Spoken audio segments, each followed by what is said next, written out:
Il était une fois une petite fille. Son nom était Heidi. Les parents d'Heidi sont morts et elle a été prise en charge par tante Dete. Mais un jour, elle a dû emmener la fille chez son grand-père. Il n'était pas très bavard, car il vivait dans une petite maison dans les montagnes. Tante a trouvé un emploi dans une autre ville, alors elle a dû laisser la fille avec son grand-père pendant un moment. Le grand-père des Alpes a l'habitude de vivre seul loin des gens. Par conséquent, il était très content de sa petite fille, mais ne savait pas comment le montrer. Le vieil homme lui aménagea une petite chambre dans le grenier. Heidi est tombée amoureuse de son grand-père au premier regard. Une vie merveilleuse dans les montagnes a commencé pour elle. Le lendemain de son arrivée, Heidi a rencontré l'énorme chien de son grand-père. Elle passait tout son temps libre avec lui. Un jour, en promenant le chien dans les collines, elle a rencontré le berger Peter, qui gardait les moutons dans le pré. Les enfants sont devenus amis et Peter a commencé à emmener Heidi avec lui pour des promenades dans les montagnes. Batifolant toute la journée, Heidi se sentait vraiment heureuse. En même temps, elle n'a jamais oublié son grand-père, et dans tout ce qu'elle a aidé à la maison. L'une de ses choses préférées était de faire du pain. Heidi l'a apporté à la mère de Peter, et elle a, à son tour, donné à la fille du lait de chèvre frais. L'été est terminé et l'hiver est arrivé. Peter a commencé à aller à l'école. Mais Heidi était encore trop jeune pour l'école. Par conséquent, tante Dete est revenue la chercher pour emmener la fille en ville et lui apprendre à la maison après le travail.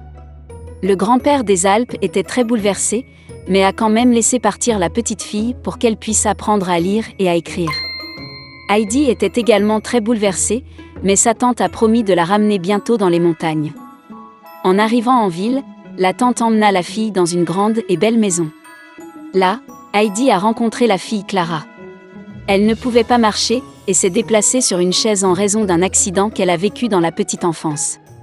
Tante a amené Heidi dans cette maison pour tenir compagnie à Clara, car elle n'avait pas d'amis. Les filles s'entendaient bien et devinrent de vraies amies. Clara a aidé Heidi à apprendre à lire et à écrire. S'étant habituée au nouvel endroit, la fille a commencé à se sentir plus libre.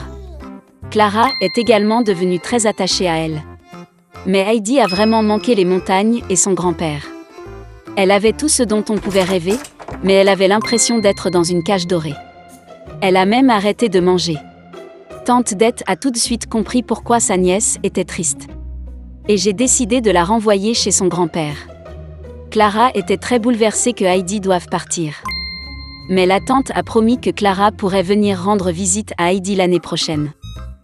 Un an plus tard, Clara est venue à Heidi. Elle a rencontré Peter et les enfants sont devenus de très bons amis. Ils marchaient beaucoup dans les montagnes, respiraient l'air frais et mangeaient des aliments naturels. Mais au bout d'un moment, Peter commença à s'inquiéter du fait qu'Heidi repartirait avec Clara pour la ville.